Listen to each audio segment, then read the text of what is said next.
2025 విజేత శ్రీమతి విజయలక్ష్మి గారు, యామిని ప్రియాంక తల్లిదండ్రులు, ఎంతోమంది నృత్య అభిమానులు, యామిని ప్రియాంక మిత్రులు, శ్రేయోభిలాషులు, ఇంకా ఎంతమంది పెద్దలు ఉన్నారు, అందరికీ నమస్కారం. ముందుగా ఈ డ్యాన్స్ గురించి చెప్పే ముందర యామిని ప్రియాంక గురించి 2 విషయాలు నాకు తెలిసినవి ఈ 2-3 రోజులు తెలుసుకున్న విషయాలు చెప్తాను. ఆ అమ్మాయి గత 10 సంవత్సరాలుగా అంటే ఆ అమ్మాయి వయసు 18, అంటే దాదాపు 8 ఏళ్ల వయసు నుంచి వాళ్ళ నాన్నగారు, అమ్మగారు, లలిత గారు, గంగాధర్ గారు ఆ అమ్మాయికి ఈ కూచిపూడి నృత్యంలో రవి బాలకృష్ణ గారి దగ్గర శిక్షణ ఇప్పిస్తున్నారు.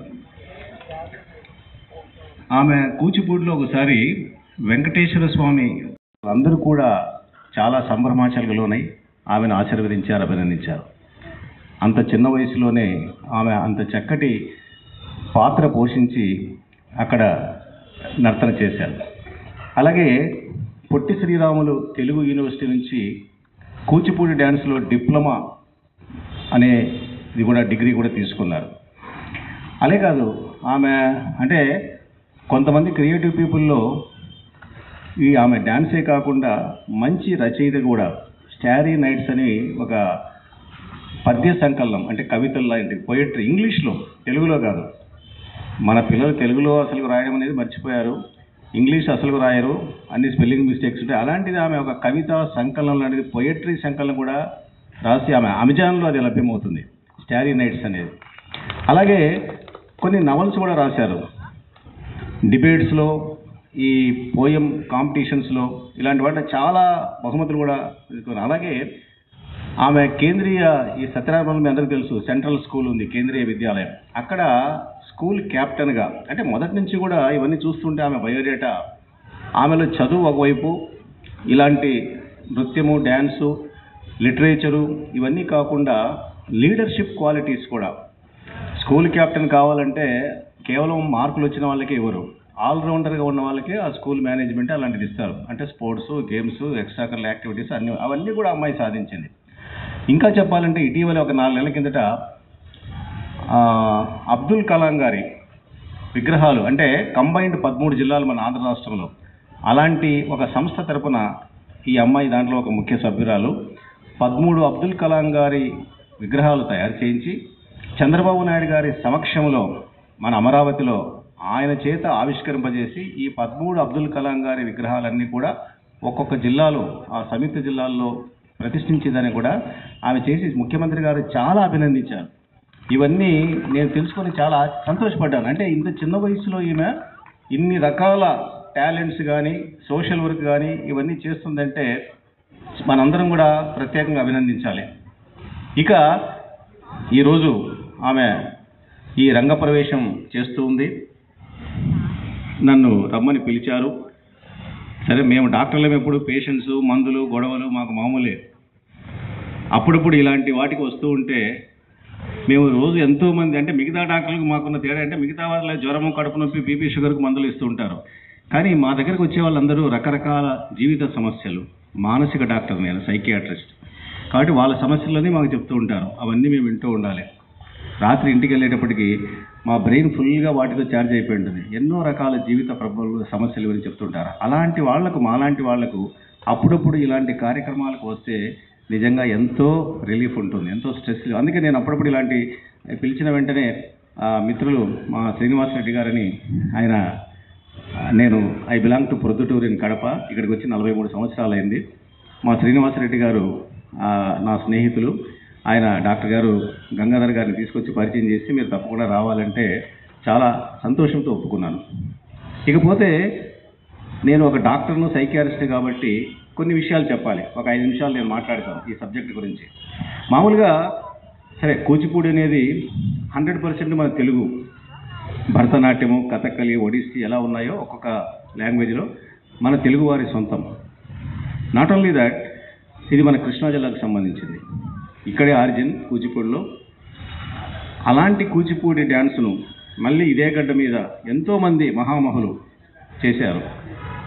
మీ అందరికీ తెలుసు, ఒకప్పుడు కూచిపూడి డ్యాన్సు ఆడవాళ్ళకు ప్రవేశం లేదు. మీరు చూడండి, పెద్ద పెద్ద కూచిపూడి గురువులందరూ కూడా వేదాంతం సత్యనారాయణ శర్మ కానీ, జగన్నాథ్ గారు, వీళ్ళందరూ కూడా అంటే ఆ కాలంలో ఏదైనా ఆడపాత్ర వేయాలన్నా మగవాళ్ళే వేసేవాళ్ళు. ఎందుకంటే girls were not allowed for this because of their social customs ఆచార వ్యవహారాలు కానీ ఏమన్నా కానీ తర్వాత మార్పు వచ్చి ఈరోజు చాలామంది అమ్మాయిలే ఈ కూచిపూడిలో ప్రాక్టీస్ చేస్తున్నారు. మగవాళ్ళు కూచిపూడి చేయడం తగ్గిపోతూ ఆడవాళ్ళు కూచిపూడి చేయడం అనేది ఎక్కువైంది. ఒక పెద్ద సాంఘిక సోషల్ చేంజ్ అని మనం చెప్పుకోవచ్చు. మన తల్లిదండ్రులు ఏంటంటే చాలామంది పేరెంట్స్ తమ పిల్లలకు చదువుపైన ఎక్కువ ఫోకస్ చేస్తారు. మావాడు ఇంటర్మీడియట్లో ఎంపీసీలో మార్కులు తెచ్చుకుని ఇంజనీరింగ్కి వెళ్ళాలి, లేదా బైపీసీలో సీట్ వచ్చి మెడిసిన్కి వెళ్ళాలి, లేదా సివిల్ సర్వీస్కి వెళ్ళాలని చేస్తుంటాం. కానీ ఎవరు కూడా అదే ఒక గేమ్స్, ఒక స్పోర్ట్స్, ఒక డ్యాన్సో, ఒక ఆర్టో ఏదైనా చేయిద్దామని మనం అనుకోము. ఎందుకు? మన తపనంతా మన వాడి భవిష్యత్తు, కెరీరు, వాడు చదువుకోవాలి, రావాలి. ఈ డ్యాన్స్కి దానికి వెళ్తే వాడు పాడైపోతాడు, టైం వేస్ట్ అవుతుంది, మార్కులు సరిగా రావు, సీట్ రాదు. కానీ నేను ఒక డాక్టర్గా సైకాలజీ చెప్పదలుచుకుందంటే చదువు అనేది మనకు బ్రతుకు తెరువిస్తుంది. చదువు ఉండాలి. ఇప్పుడు నేను డాక్టర్ అయ్యానంటే చదువు వల్లనే. So that is my bread and butter. కానీ ఎలా బ్రతకాలో, చదువు అనేది బ్రతుకు తెరువు ఇస్తే ఈ కళలు ఏంటి, ఎలా బ్రతకాలో నేర్పిస్తాయి. How to live. చదువు అనేది కేవలం సంపాదన. నేను డాక్టర్ అవుతాను, సంపాదిస్తాను, ఇంకొక సాఫ్ట్వేర్ సంపాదిస్తాడు. కానీ but how to live, how to adjust with others. నలుగురితో ఎలా మెదలాలి, మానవ సంబంధాలు ఎలా ఉండాలి, కమ్యూనికేషన్ స్కిల్స్ ఎలా ఉండాలి, నలుగురితో ఎలా సర్దుకుపోవాలి, కోపం వచ్చినప్పుడు ఎలా కంట్రోల్ చేసుకోవాలి, ఫ్రెండ్స్ని ఎలా మనం ఏర్పాటు చేసుకోవాలి, ఇవన్నీ కేవలం చదువు వల్ల రావు. అది కావాలంటే ఇలాంటివి కావాలి.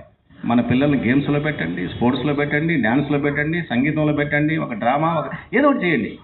సో ఇది మన పేరెంట్స్ చాలామంది మర్చిపోతున్నారు. అందుకనే ఈరోజు మనం చాలా ప్రాబ్లమ్స్ వస్తున్నాం మన పిల్లల్లో. చిన్న వయసులోనే డ్రగ్స్కి అలవాటు పడడం, లవ్ అఫేర్స్ అని 10th క్లాస్లోనే గొంతులు కోసుకోవడం, సూసైడ్ అటెంప్ట్ చేయడము. చదువు బాగానే ఉంటుంది, కానీ మిగతా విషయాల్లో లైఫ్లో ఫెయిల్ అవుతున్నారు.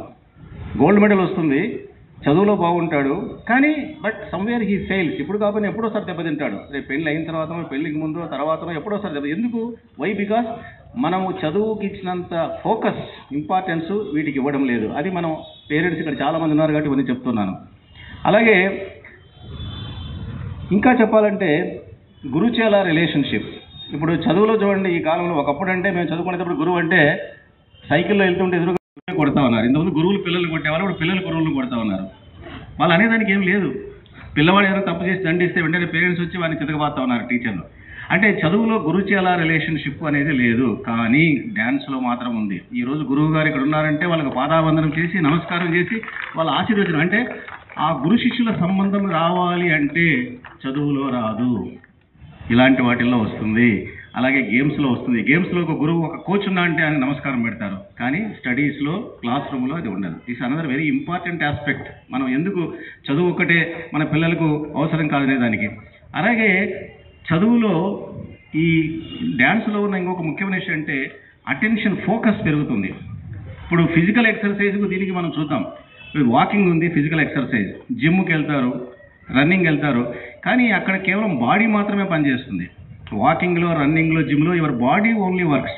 కానీ డ్యాన్స్లో చూడండి, మీరు అమ్మాయి డ్యాన్స్ చేసేటప్పుడు బాడీ మైండ్ కోఆర్డినేషన్, ఆ ఫేస్ ఎక్స్ప్రెషన్ కానీ, హెడ్ మూమెంట్స్ కానీ, హ్యాండ్ మూమెంట్స్ కానీ, లెగ్ మూమెంట్స్ కానీ, ఆ పోస్చర్స్ కానీ, అంటే అవన్నీ ఆమె మనసు, బాడీ కోఆర్డినేట్ చేస్తేనే డ్యాన్స్ వస్తుంది. కానీ ఫిజికల్ ఎక్సర్సైజ్లో మీరు వాకింగ్ చేస్తామంటే అంతే, మైండ్ అసలు పనిచేయదు. మెకానికల్గా నడుచుకుంటూ పోతుంటారు, రౌండ్ గానికి ఎదురుకుంటూ మనం తిరుగుతుంటాం తప్ప మైండ్ పనిచేసుకోలేదు. కానీ డ్యాన్స్లో కంపల్సరీగా మనసు పెడితేనే ఆ మూమెంట్స్ వస్తాయి.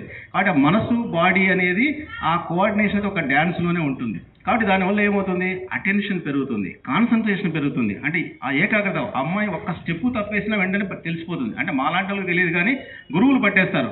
ఒక స్టెప్పు తప్పేసావు అక్కడ వెంటనే చెప్పేస్తారు. తర్వాత ఆ ఫోకస్, ఆ అటెన్షన్, ఆ కాన్సన్ట్రేషన్ అనేది డ్యాన్స్లో ఉంటుంది. ఫిజికల్ ఎక్సర్సైజ్లో అది ఉండదు. రెండోది ఏంటి? ఈ మిగతా విషయాలకు వస్తే డ్యాన్స్తో ఇప్పుడు ఫిజికల్ ఎక్సర్సైజ్ ఎవరైనా చేస్తున్నారనుకోండి, ఆయన ఎంజాయ్ చేస్తాడు అంతే, ఆయన క్యాలరీస్ తగ్గుతాయి. కానీ డ్యాన్స్ ఇప్పుడు చేస్తూ ఉంటే ఆమె ఎంజాయ్ చేస్తుంది, చూసే మనం అందరం కూడా ఎంజాయ్ చేస్తాం. కానీ ఎవడైనా వాకింగ్ చేస్తున్నాడు అనుకోండి, మనం ఎందుకు ఎంజాయ్ చేస్తాం? వాడి వాకింగ్ వాడిది వాడు తిరుగుతూ ఉంటాడు అంతే. చూసే వాళ్ళకి ఏం ఎంజాయ్మెంట్ ఉండదు. కానీ ఇక్కడ అలా కాదు. The person who dances she enjoys and the people who see. మనం ఎందుకు వచ్చాం ఇప్పుడు? ఆ అమ్మాయి డ్యాన్స్ చూసి ఎంజాయ్ చేయాలని వచ్చాం. మనం అలా చూస్తూ ఉంటే ఆ ఆనందం మన కళ్ళలో మన మనసులో ఉంటుంది. అది ఫిజికల్ ఎక్సర్సైజ్లో ఉండదు, ఒక్క డ్యాన్స్లోనే ఉంటుంది. అలాగే పేరెంట్స్, అదే ఇంతకుముందు చెప్పాను, వీళ్ళు చదువులో డ్యాన్స్లో ఉంటే దెబ్బతింటారని చెప్పేసి. కానీ నేను ఏంటంటే, అంటే ఇప్పుడు ఈ అమ్మాయి డ్యాన్స్ నేర్చుకుంది, యామిని ప్రియాంక. ఈ అమ్మాయి భవిష్యత్తులో డాన్సర్గానే మిగిలిపోవాలని రూల్ ఏం లేదు. ఈమె చదువుకుంటుంది, రేపు మ్యారేజ్ అవుతుంది, రేపు ఉద్యోగం చేస్తుంది, ఇష్టమైతే డ్యాన్స్ కంటిన్యూ చేస్తుంది, లేదంటే ఏదైనా జాబ్లోకి వెళ్తుంది. కానీ ఆ ప్రొఫెషన్తో పాటు ఇది ఒక ప్యాషన్గా ఎప్పుడు మిగిలిపోతుంది. అవకాశం ఇప్పుడు డ్యాన్స్ చేస్తుంది, లేదంటే మామూలుగా గృహిణిగా ఉన్న ఒక కెరీర్, ఒక ఉద్యోగస్తురాలు ఉంటుంది. కాబట్టి పేరెంట్స్ ఎవరు కంగారు పడాల్సిన పని లేదు. అమ్మ డ్యాన్స్ నేర్పిస్తే అమ్మాయి రేపు ఉద్యోగం చేయదేమని. She can continue her job and she can continue her dance also. If it all depends ఆ వచ్చే హస్బెండ్ని బట్టి, ఫ్యామిలీని బట్టి, దాన్ని బట్టి. కాబట్టి తల్లిదండ్రులు అమ్మ డ్యాన్స్ నేర్పిస్తే అమ్మాయి ఇంకా పనికిరాదేమో, ఇలాగే మిగిలిపోతూ మరి భయపడాల్సిన పని కూడా లేదు. ఇంకా మీకు చెప్పాలంటే మన హంపి టెంపుల్స్లో, రామప్ప టెంపుల్, వరంగల్లో రామప్ప టెంపుల్ మీరు చూడండి. ఆ కాలంలో రాజులు అవన్నీ కూడా డ్యాన్స్కి సంబంధించిన పోస్చర్స్. రామప్ప దేవాలయంలో మీరు చూస్తే ఆ శిల్పాలన్నీ కూడా ఒక్కొక్క శిల్పం ఒక డ్యాన్స్ పోస్చర్లు ఉంటుంది. అలాగే హంపిలో కృష్ణదేవరాయలు కూడా ఆ కాలంలో దానికి అంత ఇంపార్టెన్స్ ఇచ్చారు, రాజుల కాలంలో కూడా.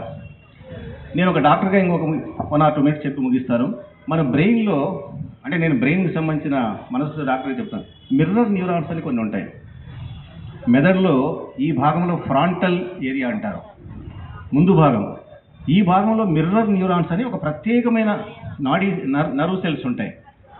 మీకు సింపుల్గా చెప్పాలంటే ఈ మిర్రర్ న్యూరాన్స్ పని ఏంటంటే, ఆ అమ్మాయి డ్యాన్స్ చేస్తూ ఒక మూమెంట్ చేస్తుంటే మన బ్రెయిన్లో కూడా ఈ మిర్రర్ న్యూరాన్స్ ఫైర్ అవుతాయి. ఆ కవలికలు అవన్నీ చూసి ఆ మిర్రర్ న్యూరాన్స్ ఫైర్ అయిపోయి మన మనసుకు ఒక ఉల్లాసం, ఉత్తేజం అనేది ఆటోమేటిక్గా వస్తుంది. దీన్ని ఇంకా సింపుల్గా చెప్పాలంటే, చాలాసార్లు మనం చూసుంటాం, అవతల వ్యక్తి ఆవులించాడు అనుకోండి, మనకు ఆవులింత వస్తుంది. ఎందుకు వస్తుంది చెప్పండి? మనకు తెలియకుండానే వస్తుంది, yawning. It is the work of mirror neurons. మనకు నిజంగా వాడికి నిద్ర వచ్చి ఆవులిస్తాడు, మనకు నిద్ర రాకపోయినా వాడిని చూసి మనం ఆవులిస్తాం. అంటే ఆ మిర్రర్ న్యూరాన్స్ అనేది అతను ఏం చేశాడో మన బ్రెయిన్లో అది చూసి మన బ్రెయిన్లో ఉండే మిర్రర్ న్యూరాన్స్ ఫైర్ అయిపోయి మనం కూడా ఆవులించేటట్టు చేస్తాయి. ఇంకో చిన్న ఎగ్జాంపుల్ చెప్పాలంటే, ఒక పసిపాప, ఒక 3 నెలల పాప, పుట్టిన పాప తల్లి సంతోషంతో నవ్వుతుంది. నవ్వినప్పుడు ఆ పాప కూడా నవ్వుతుంది.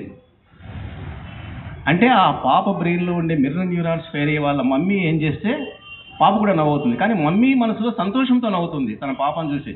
కానీ చైల్డ్కి అప్పటికి ఇంకా సంతోషమైన ఫీలింగ్స్ ఇంకా డెవలప్ అయ్యిండవు బ్రెయిన్లో 3 నెలలకు. కానీ ఎందుకు నవ్వుతుంది అంటే, not with any feeling, but ఆ మిర్రర్ న్యూరాన్స్ అనేవి మమ్మీ చేసిన చూసి ఒక మిర్రర్లో మనం చూసినట్టుగా చూసి ఆటోమేటిక్గా నవ్వు వచ్చేసింది. అంటే ఈ మిర్రర్ న్యూరాన్స్ చేసే పని అది. ఎందుకు చెప్తున్నాను ఇక్కడంటే, డ్యాన్స్ చేసేటప్పుడు ఆ బాడీ మూమెంట్స్, ఆ పోస్చర్స్, ఆ ఫేషియల్ ఎక్స్ప్రెషన్స్ మనం చూస్తూ ఉంటే మనకు తెలియకుండానే మన బ్రెయిన్లో ఇలాంటి మిర్రర్ న్యూరాన్స్ మనకు పనిచేసి మన వల్ల బ్రెయిన్ కూడా ఆ నర్వ్స్ ఫైర్ చేసి బ్రెయిన్ అనేది ఎగ్జైట్ అయిపోయి మనకు తెలియకుండానే, మనకు తెలియక ఎలాగే మనం ఆవులిస్తామో ఎదురువాడు ఆవులించినప్పుడు, అలాగే ఇవన్నీ ఫైర్ అయిపోయి మనకు తెలియని ఒక అనుభూతి, ఒక ఫీలింగ్ అనేది మనకు తెలియకుండా ఏర్పడుతుంది. బాడీ కూడా రిలాక్స్ అవుతుంది. ఇంకా చేసేవాళ్ళు చెప్పాలంటే, ఇంకా చివరిగా సినిమాల గురించి చెప్తాను. సాగర సంగమం మీ అందరికీ తెలుసు. విశ్వనాథ్ డైరెక్షన్లో వచ్చిన ఒక అద్భుతమైన సినిమా, కె విశ్వనాథ్. కమల్ హాసన్ దాంట్లో ఒక మంచి డ్యాన్సర్. పాపం నేర్పించాలనుకుంటాడు, జయప్రదను లవ్ చేస్తాడు, చేసుకోలేడు. ఎప్పుడైతే జయప్రద విడోగా వచ్చి భర్త చనిపోయి కుంకుమ లేకుండా వస్తుందో కమల్ హాసన్కి అంతవరకు తెలియదు. He will be shocked to see her. అప్పుడు ఏం చేశాడు, ఆ బాధ భరించలేక వెంటనే డ్రింక్ తీసుకొని ఆ బావి పైన డ్యాన్స్ చేస్తాడు. అంటే డ్యాన్స్ అనేది మనిషికి బాధ కలిగినా, కోపం కలిగినా, సంతోషం కలిగినా, ఎలాంటి ఫీలింగ్స్ ఎక్కువైనా ఆ టైంలో డ్యాన్స్ అనేది చేస్తే ఆ రిలీఫ్ అనేది వస్తుంది. కోపం ఉన్న వాళ్ళ కోపం తగ్గుతుంది, బాధ ఉన్న వాళ్ళకు బాధ తగ్గుతుంది, సంతోషం ఉన్న వాళ్ళు ఇంకా సంతోషపడతారు. అప్పుడు చూడండి, ఆమె బయటకు వస్తే జయప్రద తిలకం పెట్టుకొని, ఈయనకు తెలియకూడదు ఆమె తిలకం పెట్టుకుంటే వర్షం నీళ్ళగా తిలకం కరిగిపోతా ఉంటే ఈయన చెయ్యి అడ్డం పెడతాడు. I think you remember that scene very well, all of you. అంటే ఆ డ్యాన్స్ అనే దానికి ఉన్న పవర్ అలాంటిది. ఆ డ్యాన్స్ చేస్తే కానీ ఆయనలో ఉన్న బాధ తగ్గిపోదు. అలాగే మీ అందరికీ తెలుసు దక్షయజ్ఞం. పిల్లలందరికీ అసలు దక్షయజ్ఞం అంటే ఏంటో తెలియదు. మన పిల్లలకి అవన్నీ చెప్పాలి. సింపుల్గా చెప్తాను. దక్షుని కూతురు దాక్షాయిని, అంటే అంతకుముందు జన్మలో పార్వతి. దక్షయజ్ఞంలో శివతాండవం మీ అందరికీ తెలుసు. మా ఊరికి సంబంధించిన పుట్టపర్తి నారాయణచార్యులు గారు, ఈ బిలాంగ్స్ టు ప్రొద్దుటూరు, ఆయన శివతాండవం అనేది అద్భుతంగా రాసి పాడారు. ఆయన చెప్పేది ఏంటంటే, ఎప్పుడైతే దాక్షాయిని పెళ్లి చేసుకొని వాళ్ళ నాన్న మాట వినకుండా శివుడి దగ్గరికి వెళ్ళిపోతుందో, దాక్షుడేమో విష్ణు భక్తుడు, ఆయనకు శివుడు అంటే పడదు. అందుకనే ఈమె దాక్షాయిని శివుని పెళ్లి చేసుకుంటే ఒప్పుకోకపోతే ఆమె చెప్పకుండా ఇంట్లో నుంచి వెళ్ళిపోయి ఆయన పెళ్లి చేసుకుంటుంది. ఇది అందరికీ చాలా పిల్లలకు తెలియకపోతే అందుకే చెప్తున్నాను. అప్పుడు ఏం చేస్తాడు, ఈయన యజ్ఞం చేస్తే పిలవకపోయినా దాక్షాయిని వస్తుంది యజ్ఞానికి. అప్పుడు వీళ్ళందరూ ఇన్సల్ట్ చేస్తారు పార్వతిని. ఇన్సల్ట్ చేస్తే ఆమె హోమగుండంలో పడి చనిపోతుంది, ఆ ఇన్సల్ట్ తట్టుకోలేక. అప్పుడు శివుడికి తెలిసి ఆవేశంతో ఊగిపోదు, శివతాండవం చేస్తాడు. ఆయన శివతాండవం దాదాపు 60 సంవత్సరాల కింద వచ్చిన సినిమా ఇది, దక్షయజ్ఞం. ఎన్టీ రామారావు గారు శివుని వేషం వేశారు, నాకు ఎప్పటికీ గుర్తు. ఆ డ్యాన్స్ చేస్తుంటే ఎన్టీ రామారావు గారు శివుడిగా దక్షయజ్ఞంలో నిజంగా హాల్ అంతా చెప్పలు దద్దరిల్లిపోతుంది. ఆ శివతాండవం చూసి ఆఖరికి సూర్యుడు కూడా మరిచిపోయి మైమరిచి అస్తమించే సూర్యుడు కూడా ఆగిపోతా అంటే డే విల్ ప్రొలాంగ్, ఇంకా చీకటి పడదు ఆ రోజు. ఆ శివతాండవానికి అందరూ మైమరిపించే శివుడిని ఎలా ఇంత సీరియస్గా ఉన్నాడని చెప్పేసి. అంటే ఎందుకు చెప్తున్నా అంటే, శివుడు కూడా పార్వతి చనిపోయిందనే వార్త విని ఆ బాధలోంచి ఎలా బయట తెలియక ఆవేశంతో కోపంతో ఆ శివతాండం డ్యాన్స్ చేశాడు. అంటే కోపం వచ్చినప్పుడు, బాధ వచ్చినప్పుడు, ఆవేశం వచ్చినప్పుడు కూడా డ్యాన్స్ అనేది ఒక రిలీఫ్. ఇంకా మీకు చెప్పాలంటే ఆనంద భైరవి జంధ్యాల గారు తీసిన ఒక అద్భుతమైన సినిమా, 1923లో వచ్చింది ఇది. గిరీష్ కర్నాడ్, మాలవిక సర్కార్ అండ్ కాంచన వీళ్ళంతా ఉన్నారు. దాంట్లో మెయిన్ థీమ్ ఏంటంటే, ఇంతకుముందు గురువారు కూచిపూడి నృత్యం ఒకప్పుడు ఆడవాళ్లకు పర్మిషన్ లేదు, మగవాళ్లే కూచిపూడి డ్యాన్స్ చేయాలి, ఆ కస్టమ్స్ అలాంటివి. ఈ ఆనంద భైరవి సినిమాలో గిరీష్ కర్నాడ్ మొదటిసారిగా ఆయన కూచిపూడి నాట్యాచార్యులు, కాబట్టి ఆడవాళ్ళకు కూడా ఈ నాట్యపురం చేయించాలని చెప్పేసి మాలవికా సర్కార్ను తీసుకొచ్చి డ్యాన్స్ నేర్పిస్తే ఆయన మొత్తం ఆ ఊరిలో వాళ్ళందరూ కులం నుంచి, ఊరు నుంచి బహిష్కరిస్తారు. అయినా ఆయన పట్టుదలగా ఆమె నేర్పిస్తాడు. దానికి ఆంధ్రప్రదేశ్ ప్రభుత్వం వారి నంది అవార్డు ఇచ్చారు, జంధ్యాల గారికి బెస్ట్ డైరెక్టర్ అవార్డు ఇచ్చారు, నేషనల్ లెవెల్ కూడా బెస్ట్ ప్రాంతీయ ఫిల్మ్గా దానికి అవార్డు వచ్చింది. అంటే అలాంటి కట్టుబాట్లలో, అలాంటి సినిమాల్లో డ్యాన్స్ గురించి అంత బ్రహ్మాండంగా హైలైట్ చేశారు ఆ కాలంలో. ఇంకా ఒక్క మాట చెప్పి ముగిస్తాను. ఇటీవల మీ అందరికీ తెలుసు, రాజమౌళి గారి ట్రిపుల్ ఆర్ సినిమాలో ఆస్కార్ అవార్డు వచ్చిన మొట్టమొదటి తెలుగు సినిమా ఏంటి? Triple R. కానీ నాకు ఇప్పటికీ ఒక డౌట్ ఏంటంటే, ట్రిపుల్ ఆర్ సినిమాలో ఆస్కార్ అవార్డు వచ్చిన నాట పాట సినిమా పాట రాసిన చంద్రబోస్కి ఇచ్చారా, మ్యూజిక్ కంపోజ్ చేసిన కీరవాణికి ఇచ్చారా, డ్యాన్స్ చేసిన రామ్ చరణ్కు జూనియర్ ఎన్టీఆర్కి ఇచ్చారా, లేకపోతే ఈ పాటను కంపోజ్ చేసిన కోరియోగ్రాఫర్ ప్రేమ్ రక్షిత్కి ఇచ్చారా? ఎవరైనా చెప్తారా? ప్రేమ్ రక్షిత్ ఎక్కడ కనపడ్డు సీన్లో? కీరవాణి, చంద్రబోస్ గారే కనపడ్డారు ఆస్కార్ అవార్డులో మెయిన్గా. కానీ అక్కడ చంద్రబోస్ గారు అంతకంటే అద్భుతమైన పాటలు చాలా రాసిండొచ్చు, కీరవాణి గారు ఇంకా అద్భుతమైన మ్యూజిక్ చేసింటారు. కానీ ఈ నాటు పాటలో the choreographer Prem Rakshit, who is basically Tamilian, born Christian, converted into Hindu, ఈ ప్రేమ్ రక్షిత్ కంపోజ్ చేశాడు ఆ పాట. ఆయన ఆ డ్యాన్స్ కొది అందరూ ఇంప్రెస్ అయిపోయి దానికి ఆస్కార్ అవార్డు ఇచ్చారు. కానీ అక్కడ తగినంత గుర్తింపు రాలేదు. ఎందుకు చెప్తున్నా అంటే, ఇప్పటికి కూడా డ్యాన్స్ అనేది అటు ప్రభుత్వంలో అంత గుర్తింపు లేదు, సమాజంలో అంత గుర్తింపు లేదు, సినిమాలలో గుర్తింపు లేదు. కాబట్టి ఇలాంటి డ్యాన్స్కు అటు ప్రభుత్వం నుంచి కానీ ఇలాంటి కళాకారులు, గురువులు ఇంకా దాన్నే జీవన వృత్తిగా పెట్టుకొని ఇంకా అలాగే ఆ కూచిపూడిని పట్టు వదలకుండా అలాగే కంటిన్యూ చేస్తున్నారు. కాబట్టి అలాంటి వాళ్ళందరికీ నేను శతకోటి వందనాలు సమర్పించుకుంటూ, ఈరోజు యామిని ప్రియాంక చేసిన ఈ రంగప్రవేశం భవిష్యత్తులో అమ్మాయి మంచి డ్యాన్సర్గానే కాకుండా మంచి వ్యక్తిగా, మంచి గృహిణిగా, ఆమెకు, ఆమె తల్లిదండ్రులకు, ఆమె గురువులకు, అందరికీ మన విజయవాడకు, కృష్ణా జిల్లా వాసు కూడా మంచి పేరు తీసుకొచ్చి చెప్పేసి మంచి నృత్య కళాకారిణిగా ఉంటుందని చెప్పేసి ఆశిస్తూ సెలవు తీసుకుంటున్నాను. నమస్కారం. ధన్యవాదాలండి. ఇందాకనే మొదట్లో చెప్పాను, డాక్టర్ ఇండ్ల రామసుబ్బారెడ్డి గారు మనందరికీ సంబంధించి ఎటువంటి సందేశం ఇవ్వాలో కామన్గా విద్యకి, అలాగే నృత్యానికి, అలాగే ప్రేక్షకులు ఎలా ఉండాలి ఏంటి, ప్రతి ఒక్కళ్ళు కూడా ఇది ఒక 3 డైమెన్షనల్ ఫార్ములా. ఈరోజు కార్యక్రమానికి ఇండ్ల రామసుబ్బారెడ్డి గారు రావడం మన అదృష్టం. వారందరి చేత మీరు ఈ సందేశం వారి చేత మనందరం వింటాం కూడా అదొక అదృష్టం. కాబట్టి చాలా మంచి సందేశాన్ని అందించారు డాక్టర్ ఇండ్ల రామసుబ్బారెడ్డి గారు. ఇంత గురువు గారు చెప్పినటువంటి ఆనంద భైరవి సినిమాలో మా నాన్నగారే విలను, శ్రీ రామ్మోహన్ రావు గారు రేడియో స్టేషన్, గిరీష్ కార్నాడ్ గారు ఇది, తర్వాత పుచ్చప్పనానందం గారు ఇంకొక పాత్ర. తర్వాత ఈనాటి కార్యక్రమంలో